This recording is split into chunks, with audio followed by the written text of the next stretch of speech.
আমি বিছানায় শুয়েছিলাম। মনে হচ্ছিল তারা আসলে কিছুক্ষণ গল্প হবে। চোখ বন্ধ করে শুয়ে থাকলেও ঘুম আসছিল না। অপেক্ষা করছিলাম কখন তারা আসবে। প্রায় 1 ঘন্টা পরে কথা বলতে বলতে তারা ঘরে ঢুকল। খালা মাকে বলল, তুই কি মাঝখানে শুবি?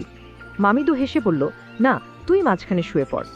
কিছুক্ষণ পর মৃদু কণ্ঠে কেউ ডাকল, তুই কি ঘুমিয়ে পড়েছিস? আমি চুপচাপ রইলাম। আর কিছু না বলেই, আজকের গল্পটা অনেক বেশি স্পেশাল, তাই কেউ মিস করো না। দয়া করে গল্পগুলো ভালো লাগলে ভিডিওটি লাইক, শেয়ার এবং চ্যানেলটি সাবস্ক্রাইব করো প্লিজ। আমার নাম কুনাল। বেশ কিছুদিন ধরে আমার খালার বাড়ি যাওয়ার সুযোগ হয়নি। খালা মাঝে মাঝে ফোন করতেন, কিন্তু সেই সময় আমি আমার মাস্টার্স ডিগ্রির ফাইনাল পরীক্ষার প্রস্তুতিতে খুব ব্যস্ত ছিলাম। এখন পরীক্ষার ফলও বেরিয়ে গেছে এবং আমি একটা ভালো চাকরির সন্ধানে আছি। তবে খালার সাথে কাটানো মধুর মুহূর্তগুলো এখনও আমার মনে গেঁথে আছে। আমি প্রায় ভাবি খালার সাথে দেখা করার জন্য আবার কখনো যাব, কারণ খালা আমাকে অনেক ভালোবাসে। খালা দেখতে অনেক সুন্দর ছিলেন। তিনি একটু স্বাস্থ্যবান হয় তাকে আরও সুন্দর লাগে। তার হাতে রান্না করা খাবার খেয়ে কিছুদিন কাটানোর ইচ্ছায় আমি ঠিক করলাম যে এবার খালার বাড়িতে গিয়ে কিছুদিন থাকব।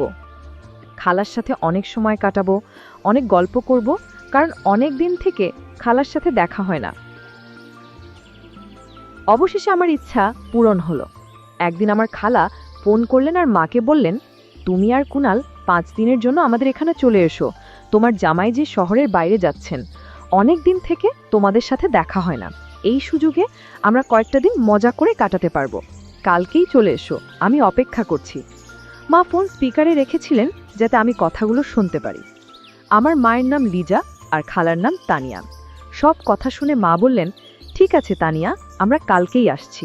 এরপর মা ফোনটা রেখে দিলেন। ফেব্রুয়ারি মাস ছিল, তাই বেশ ঠান্ডা পড়ছিল। মা বললেন, কুনাল, আমরা সকাল 11টার দিকে বেরোবো, যাতে ঠান্ডা একটু কম লাগে। তবে আমরা বাইকেই যাব। আমি মাকে হ্যাঁ বলে দিলাম। এরপর মা বললেন, আমি আমাদের দুজনের কাপড়গুলো গুছিয়ে নিচ্ছি। তারপর মা তার ঘরে চলে গেলেন। আমিও আমার ঘরে গিয়ে বিছানায় শুয়ে পড়লাম। বিছানায় শুয়ে ভাবছিলাম, যদি খালা মাকে সবকিছু বলে দেয় আগের দিনের কথা, তাহলে কি হবে? আর যদি মায়ের সামনে খালা আমার সাথে কোনো কিছু করে, তাহলে পরিস্থিতি কেমন হবে? এইসব ভাবনা ভাবতে ভাবতে কখন যে ঘুমিয়ে পড়লাম বুঝতেই পারলাম না। কারণ খালা আমার বন্ধু মতো ছিল। তিনি আমার সাথে অনেক ফ্রি থাকত। পরের দিন আমি আর মা সকালবেলায় চান নাস্তা সেরে তৈরি হয়ে গেলাম। ঠিক 11টা বাজে আমরা বাইক নিয়ে রওনা হলাম খালার গ্রামের দিকে। গ্রামের রাস্তা 3 ঘন্টার ছিল। আমরা দুজনেই নিজের চিন্তায় মগ্ন ছিলাম। শহরের সীমানা ছাড়ানোর পর কাঁচা রাস্তা শুরু হলো। বাইকের পেছনের সিটটা একটু উঁচু থাকায় মা বারবার আমার সাথে ধাক্কা খাচ্ছিলেন। আমি মাকে বললাম, ভয় পেও না মা, আমাকে শক্ত করে ধরে রাখো। মায়ের বাইকে চড়ার অভ্যাস কম, তাই মা এক হাতে আমার কাঁধ শক্ত করে ধরলেন আর অন্য হাত দিয়ে আমার পায়ের উপর আঁকড়ে ধরে বসে রইলেন। বাইকটা কাঁচা রাস্তায় একটু কাঁপছিল, তাই মা পেছন থেকে আমাকে আঁকড়ে ধরেছিলেন। রাস্তায় প্রচুর গর্ত ছিল, তাই আমি বাইকটা আস্তে চালাচ্ছিলাম। হঠাৎ একবার আমি একটি গর্ত এড়িয়ে চলার চেষ্টা করছিলাম, তখন বাইকের চাকা আরেকটি গর্তে পড়ে গেল। আমরা দুজনেই একটু উঁচুতে লাফ দিলাম। আমরা গাড়ি থেকে পড়ে গেলাম। মায়ের কোমরে আর পায়ে ব্যথা পেয়েছিল। এক মুহূর্তের মধ্যে এত কিছু ঘটল, আমরা বুঝতেই পারলাম না। মা বললেন, কি ভয়ঙ্কর রাস্তাগুলো, মানুষ বাইকে কেমন করে এই রাস্তায় যাতায়াত করে কে জানে। আমি মাকে বললাম, মা, বৃষ্টির কারণে রাস্তার এই অবস্থা, আর একটু এগোলেই ভালো রাস্তা পাবো। মা হেসে বললেন, ভালোই হলো, না হলে আমি ভেবেছিলাম তোর খালার বাড়ি পর্যন্ত এরকমই রাস্তা হবে। মনের মধ্যে কিছু প্রশ্ন ঘটছিল, যেমন মা কি আসলে সবকিছু বুঝেছেন? আর যদি বুঝেও থাকেন, তাহলে তিনি কেন হাত ছাড়লেন না, বরং আরও শক্ত করে ধরলেন? এইসব ভাবতে ভাবতে আমরা গ্রামের কাছে পৌঁছে গেলাম। অবশেষে দুপুর 2টার দিকে আমরা খালার বাড়িতে পৌঁছে গেলাম। 15 মিনিট হয়ে গিয়েছিল। বাইকের শব্দ শুনে খালা উঠোনে হাজির হয়ে গেলেন। আমাদের দেখে তার মুখে খুশির ঝিলিক ফুটল। তিনি তৎক্ষণাৎ মাকে জড়িয়ে ধরলেন। মাও তাকে শক্ত করে আলিঙ্গন করলেন।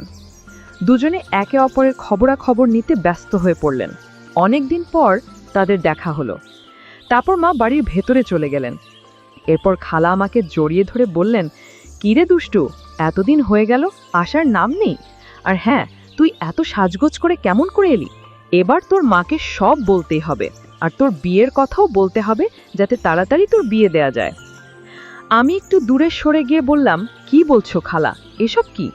খালা হেসে বাড়ির ভেতরে চলে গেলেন, আর আমি ব্যাগ নিয়ে ভেতরে ঢুকে পড়লাম। মার খালা তখন রান্নাঘরে গল্প করছিলেন। আমি ব্যাগ রেখে ফ্রেশ হতে চলে গেলাম। ফ্রেশ হয়ে কাপড় বদলানোর পর বড় ঘরে গিয়ে বসলাম। এদিকে মার খালা ডাইনিং টেবিলে খাবার প্লেট সাজাচ্ছিলেন। হঠাৎ খালা আমাকে ডেকে বললেন, এসো, খেতে বসো। আমি তাদের সাথে বসে খাবার শুরু করলাম। খাওয়ার সময় বিভিন্ন বিষয় নিয়ে কথা হচ্ছিল। সবার সঙ্গে মজা করতে করতে খাওয়া শেষ হলো।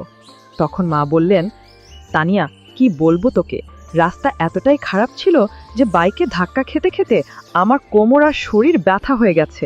পুরো শরীরটাই যেন ব্যথায় ভরে গেছে। এখন তুই কিছু কর, আমি বেশ অসুস্থ হয়ে পড়ছি। এই কথা শুনে খালা বললেন, কোনো চিন্তা করিস না, কুনাল খুব ভালো মালিশ করে। একবার আমারও শরীর খুব ব্যথা করছিল, তখন ওই আমাকে মালিশ করেছিল। তারপর আমার পুরো শরীর একদম হালকা লাগছিল। এত কথা বলে খালা আমাকে চোখ মেরে বললেন, কুনাল, তোর মায়ের শরীরটা ব্যথা করছে, মালিশ করে দিস, পরে আরাম পাবে। আমি সম্মতি জানিয়ে ঘরে চলে গেলাম, কিন্তু মনে মনে একটা প্রশ্ন ঘুরতে লাগলো। খালা কেন বললেন যে আমি ভালো মালিশ করি? সত্যি কি তিনি মজা করছিলেন, না মায়ের সাথে আমার ঘনিষ্ঠতা বাড়াতে কিছু একটা পরিকল্পনা করছেন? খালার এই আচরণের পেছনে কি উদ্দেশ্য ছিল তা ভেবে আমার মধ্যে অস্থিরতা বাড়ছিল। খালা আর মা তখন রান্নাঘরে পরিষ্কার করছিলেন, আর আমি দূর থেকে তাদের দিকে নজর রাখছিলাম। তাদের দেখতেও এবং তাদের দুজনের সৌন্দর্য একই রকম মনে হচ্ছিল। তারা ধীরে ধীরে কথা বলছিলেন, তবে আমি ঠিকভাবে কিছু শুনতে পারছিলাম না। কিন্তু কেন জানি মনে হচ্ছিল তারা আমার কথাই বলছিলেন। কিছুক্ষণ পর তারা দুজনেই রান্নাঘর থেকে বেরিয়ে এসে বড় ঘরে বসে পড়লেন। তখন বেলা 4টা বাজে। খালা বললেন, লিজা, তুই একটু কাপড় বদলে নে, গাউন এনেছিস? যদি না আনিস তাহলে আমারটা নে। তারপর এক গ্লাস পানি খেয়ে শুয়ে পড়। তারপর কুনাল তোর শরীরটা মালিশ করে দেবে, যাতে তোর শরীরের ব্যথা কমে যায়। এতটুকু বলেই তারা দুজনে শোবার ঘরে চলে গেলেন। আমি বসে বসে ভাবছিলাম, জীবনে কখনো এমন ধরনের কাজ করিনি। কিছুক্ষণ পর খালা রান্নাঘর থেকে একটা পাত্রে কিছু নিয়ে এসে বললেন, চল, সময় হয়েছে। আমি কিছু না বলে চুপচাপ তার পেছনে শোবার ঘরে গেলাম। সেখানে গিয়ে দেখি মা বিছানায় শুয়ে আছেন। মায়ের পা এবং শরীরে প্রচণ্ড ব্যথা ছিল, কারণ তিনি গাড়ি করে আসার সময় পড়ে গিয়েছিলেন। মাকে দেখে মনোযোগ দিয়ে তাকিয়ে রইলাম। হঠাৎ খেয়াল করলাম খালা আমার পাশে দাঁড়িয়ে আছেন। খালা হেসে বললেন, কি দেখছিস কুনাল? আগে কখনো কি তোর মাকে দেখিসনি? তোর মাকে একটু তেল দিয়ে মালিশ কর, তার অনেক কষ্ট হচ্ছে। মায়ের ব্যথা লাঘব করার জন্য আমি বিছানার পাশে বসে একটু চিন্তায় পড়ে গেলাম। তখন খালা ছোট্ট একটা পাত্রে তেল এনে আমার হাতে দিলেন এবং বললেন, শুরু কর, পা থেকে শুরু কর। আমি আস্তে আস্তে মায়ের পায়ে তেল লাগাতে শুরু করলাম। খালা পাশে বসে মনোযোগ দিয়ে আমার কাজ দেখছিলেন। যদিও আমি প্রথমে একটু সংকোচ বোধ করছিলাম, তবুও ধীরে ধীরে কাজটা চালিয়ে গেলাম, কারণ মাকে সুস্থ করতে হবে। আমার মনের ভেতর শুধু একটাই চিন্তা ছিল, মাকে সুস্থ করতে হবে। মা মুখটা একটু ঘুরিয়ে নিলেন। এরপর খালা একটু দূরে শুয়ে মাকে জিজ্ঞেস করলেন, কেমন লাগছে লিজা? মা বললেন, এখন কিছুটা ভালো লাগছে। তাইয়া, তুই থাকায় আজ একটু ভিন্ন কিছু করলাম, তুই অনেক কিছু জানিস। খালা তখন মায়ের মাথায় হালকা চাপ দিয়ে বললেন, এত বাচ্চা সুলভ কথা বলছিস কেন? কুনাল তো পাশে রয়েছে, সে কি ভাববে? মা একটু লজ্জা পেয়ে হাসলেন এবং বললেন, আরে তানিয়া, আর কথা বাড়াস না, না হলে পুরো ব্যাপারটা নাটকের মতো হয়ে যাবে। পরে মা আমাকে বললেন, কুনাল বেশ আরাম হচ্ছে, তাই আর বেশি মালিশ করা লাগবে না। শরীরটা এখন বেশ ভালো লাগছে, মনে হচ্ছে ব্যথা কিছুটা কমে গেছে। তারপরও আমি আর কিছুক্ষণ মালিশ করে দিলাম। প্রায় আধ ঘন্টা পরে মা শান্ত গলায় বললেন, এবার যথেষ্ট হয়েছে কুনাল, অনেক স্বস্তি লাগছে। আমি উঠে দাঁড়ালাম। তখন মায়ের পাশে দাঁড়িয়ে মা হঠাৎ পাশ ফিরে শুয়ে পড়লেন। তখন খালা এসে বললেন, আরে লিজা, এখনও তো অর্ধেক মালিশ বাকি আছে। মা একটু লজ্জা পেয়ে বললেন, থাক তানিয়া, কুনালের সামনে এটা করতে একটু অস্বস্তি লাগছে। মালিশ শেষ হওয়ার পর মা বেশ ভালো বোধ করতে লাগলেন। আমরা সবাই বাইরে এসে একটু বিশ্রাম নিলাম। এরপর খালা আমাকে ডেকে বললেন, কুণাল, অনেক দিন হয়ে গেল, চল ভেতরে যাই। আমি রাজি হয়ে ভেতরে গেলাম, যেখানে আমরা সবাই মিলে খেতে বসলাম। খাওয়ার সময় খালা আমাকে জিজ্ঞেস করলেন, তাহলে কুণাল, মায়ের মালিশ করে কেমন লাগলো? আমি হেসে বললাম, প্রথমে একটু অস্বস্তি হচ্ছিল, কিন্তু তোমার কথায় সাহস করে করলাম। খালা হেসে বললেন, দেখেছো, মা এখন অনেকটা ভালো আছে। আমি বললাম, হ্যাঁ, এটা তোমার কারণে সম্ভব হয়েছে। খালা হেসে বললেন, তাহলে পরের বার আরো ভালোভাবে একটু মালিশ করে দিস, যাতে তার ব্যথা দ্রুত সেরে যায়। পারবি তো? আমি মৃদু হেসে বললাম, ঠিক আছে, আমিও চাই যে মা দ্রুত সুস্থ হয়ে উঠুক। খালা তখন শান্ত স্বরে বললেন, চিন্তা করিস না। আমার চোখ হঠাৎ আলমারির আয়নার দিকে চলে গেল। দেখি দরজার কাছে মা দাঁড়িয়ে আছেন, তবে খালা সেটা খেয়াল করেননি। আমি ভান করলাম যেন কিছুই দেখিনি। আবার আয়নার দিকে তাকাতেই দেখি মা আমাদের দিকে তাকিয়ে আছেন। কিছুক্ষণ পর আবার তাকালাম, মা তখন আর সেখানে নেই। খালা আমাকে জিজ্ঞেস করলেন, কি হলো কুণাল? আমি বললাম, মা কিছুক্ষণ আগে এখানে এসে দাঁড়িয়েছিলেন। এটা শুনে খালা হেসে বললেন, দারুণ, তাহলে সব ঠিক চলছে, এখন লিজা নিজেই আসবে। পরবর্তীটা আমরা দুজনে উঠে ফ্রেশ হয়ে নিলাম। তখন বিকেল 4টে। আমি আর খালা দুজনেই প্রস্তুত হচ্ছিলাম। আমি বললাম, খালা, আমি একটু বাইরে ঘুরে আসি। খালা বললেন, ঠিক আছে, কিন্তু তার আগে চা বানিয়ে দিই, তারপর যা। আমরা ঘরে ফিরলাম। তখন দেখি মাও ফ্রেশ হয়ে বসে আছে। খালা মাকে বললেন, লিজা বসো, আমি চা বানিয়ে আনি, তোমার ভালো লাগবে, এখন আবহাওয়াও বেশ ঠান্ডা। মা হেসে বললেন, হ্যাঁ তানিয়া, চা বানাও, একটু গরম চা এখন ভালোই হবে। তবে তোমার কি ঠান্ডা লাগে না? মায়ের গলায় একটু মজার সুর ছিল। খালা বুঝে গেলেন মা কেন এমন বলছেন।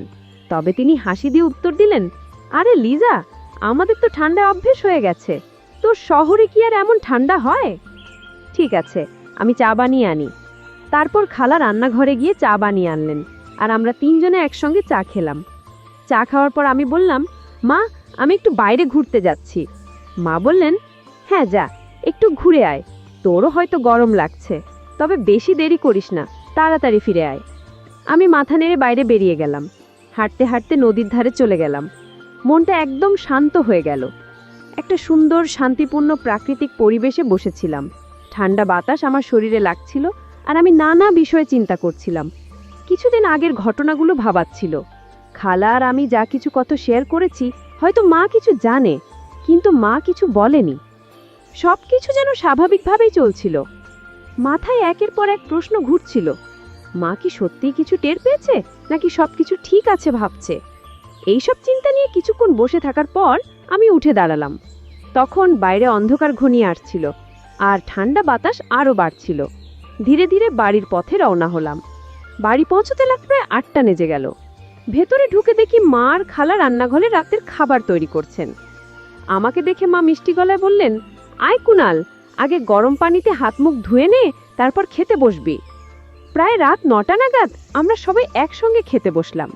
খেতে খেতে আমি বললাম, খালা, এখানে ঠান্ডাটা অনেক বেশি, আমাদের ওখানে এমন ঠান্ডা হয় না। খালা মুচকি হেসে বলল, চিন্তা করিস না, আমার বাড়িতে হিটার আছে, তোকে ঠান্ডা লাগবে না। আমি বললাম, সত্যি? তাহলে ঠিক আছে, আজ একটু আগে ঘুমাবো, বেশ ক্লান্ত লাগছে। খালার কথা শুনে মা মজা করে বলল, তুই এত ছোট, তোর আবার কি ক্লান্তি? খালা হেসে বলল, আরে লিজা, এত পথ পাড়ি দিয়ে এসেছে, তার উপর রাস্তার এমন এমন অবস্থা। মা আর কিছু বলল না। আমরা সবাই মিলে গল্প করতে করতে খাওয়া শেষ করলাম। তারপর মা আর খালা রান্নাঘর পরিষ্কার করতে ব্যস্ত হয়ে পড়ল, আর আমি উঠলাম একটু বাইরে হাঁটতে। কিছুক্ষণ পর আমি শোবা ঘরে গেলাম। ঘরটি আগে থেকেই গোছানো ছিল। বিছানায় একটি বড় কম্বল পাতা ছিল, যা দুজনের জন্যই যথেষ্ট। আমি কাপড় পরিবর্তন করে কম্বলের নিচে ঢুকে শুয়ে পড়লাম, আর দেওয়ালের দিকে মুখ করে চোখ বন্ধ করলাম। জানতাম যে অন্যরা রান্নার কাজ শেষ করে আসবে, তবে তখনও অনেক চিন্তা মাথায় ঘুরছিল। আমি বিছানায় শুয়েছিলাম, মনে হচ্ছিল যে তারা এলে গল্প হবে। যদিও চোখ বন্ধ করে শুয়েছিলাম, ঘুম আসছিল না। তাদের আসার জন্য অপেক্ষা করতে লাগলাম। প্রায় 1 ঘন্টা পরে কথা বলতে বলতে তারা ঘরে ঢুকল। খালা মাকে বলল, তুই কি মাঝখানে শুবি? মা হেসে উত্তর দিল, না তুই শুইস না মাঝখানে। এই কথোপকথন চলতে থাকলো আর আমি চুপচাপ শুয়ে রইলাম। আমি শুয়ে থাকার ভান করছিলাম ওদের কথোপকথন শুনতে শুনতে। কিছুক্ষণ পর ঘরটা একদম শান্ত হয়ে গেল। আমি আস্তে করে কম্বল সরিয়ে দেখলাম ঘরের আলো নিভিয়ে দেওয়া হয়েছে। মনে একটু স্বস্তি পেলাম, কারণ সবাই ঘুমিয়ে পড়েছে মনে হলো। প্রায় 20 মিনিট এভাবে কেটে গেল, কিন্তু কোনো আওয়াজ শুনতে পাচ্ছিলাম না। আমি একটু সরে গিয়ে অন্যদিকে মুখ করে শুয়ে পড়লাম, কারণ নানা চিন্তা মাথায় ঘুরছিল। ভাবছিলাম আমার নড়াচড়াটা কেউ লক্ষ্য করলো কি? মাকে কিছু বুঝতে পারছেন? সব কি ঠিক আছে? ঠিক তখনই একজন মৃদু কণ্ঠে ডাকলো, তুই ঘুমিয়ে পড়েছিস? তার স্বরে স্নেহের পোষ ছিল। আমি চুপচাপ রইলাম, যেন ঘুমিয়ে আছি, কিন্তু ভেতরে ভেতরে অস্থিরতা বাড়ছিল। তারপর বলল, ভালো করে ঘুমিয়ে পড়, সকালের সব কথা হবে। তার কথায় মনে অনেকটা শান্তি এলো এবং ধীরে ধীরে আমি ঘুমিয়ে পড়লাম। ঠিক তখন মা বললেন, এখন ঘুমিয়ে পড়, রাত অনেক হয়েছে। তার গলায় ক্লান্তির সুর ছিল। সবাই নিজের জায়গায় ফিরে গিয়ে শুয়ে পড়ল। মায়ের গলায় এমন কিছু ছিল যা আমাকে মানসিকভাবে শান্ত করেছিল। কিছুক্ষণ শুয়ে থেকে অবশেষে ঘুমিয়ে পড়লাম। সকালে ঘুম ভেঙে দেখি মা আগেই উঠেছেন। তিনি রান্নাঘরে চা তৈরি করছিলেন আর পাশে অন্যজন বসেছিলেন। ঘরের পরিবেশটা একটু অন্যরকম লাগছিল। মা আমাকে দেখে মৃদু হেসে বললেন, চা খাবে? আমি মাথা নেড়ে সম্মতি জানালাম। তার হাসিতে ছিল অভিজ্ঞতা ও মমতা, যেন তিনি পুরো পরিস্থিতি বুঝে শান্তভাবে সব কিছু সামলে নিচ্ছেন। আমরা বেশ কয়েকদিন খালার বাড়িতে থাকলাম। খালার সাথে আমি আর মা অনেক হাসি ঠাট্টার মধ্যে দিন কাটিয়েছিলাম। অনেক জায়গায় ঘুরতেও গিয়েছিলাম। কিছুক্ষণ পরে মা খালার দিকে তাকিয়ে বললেন, আচ্ছা তানিয়া, আমাদের এখন চলে যাওয়া উচিত, অনেক কাজ বাকি আছে বাড়িতে। মা আর আমি যখন খালার বাড়ি থেকে বের হচ্ছিলাম, খালা হেসে বললেন, ঠিক আছে, তোমরা যাও, আমার স্বামীরও আসার সময় হয়েছে। বিদায়ের মুহূর্তে পুরো পরিস্থিতিটা হালকা হয়ে গেল। আমি অনুভব করলাম মা কিছু না বলেও সব কিছু সুন্দরভাবে সামলে নিয়েছেন। মা আমার দিকে তাকিয়ে শান্তা স্বরে বললেন, কুনাল, জীবনের সব কিছুর একটা সীমা থাকে, আর সঠিক ভুলের পার্থক্য করা গুরুত্বপূর্ণ। তার কথাগুলো আমার মনে গভীরভাবে ছাপ ফেলল। সেই মুহূর্তে আমি সিদ্ধান্ত নিলাম, জীবনের প্রতি আমার দৃষ্টিভঙ্গি পরিবর্তন করব এবং নতুনভাবে জীবন শুরু করব। মায়ের ধৈর্যশীল ও শান্ত আচরণ আমাকে এমন এক শিক্ষা দিল যা অন্যভাবে উপলব্ধি করা সম্ভব ছিল না। খালার বাড়ি থেকে বিদায় নিয়ে আমি মনে মনে প্রতিজ্ঞা করলাম যে আমার চিন্তাভাবনা ও কাজকে সঠিক পথে পরিচালিত করব। মায়ের স্নেহ, তার মনের গভীরতা এবং তার বলিষ্ঠ চিন্তাশক্তি আমাকে জীবনের নতুন দিশা দেখিয়েছে। আমি এখন ভবিষ্যতের দিকে আরও আত্মবিশ্বাস ও আশার সঙ্গে এগিয়ে যেতে প্রস্তুত। তার কিছুদিন পর আমার একটি ভালো চাকরি হয়। এখন আমি সব চিন্তা বাদ দিয়ে মন দিয়ে চাকরি করতে থাকি আর আমার পরিবারের সব দায়িত্ব নিই। এখন আমার মা অনেক খুশি। আমার ওপর গল্পটা কেমন লাগলো জানাতে ভুলবে না। আরও মজার মজার রোম্যান্টিক গল্প শুনতে চাইলে ভিডিওটি লাইক, শেয়ার এবং চ্যানেলটি সাবস্ক্রাইব করতে এবং বেল আইকনটি ক্লিক করতে ভুলবে না। ধন্যবাদ।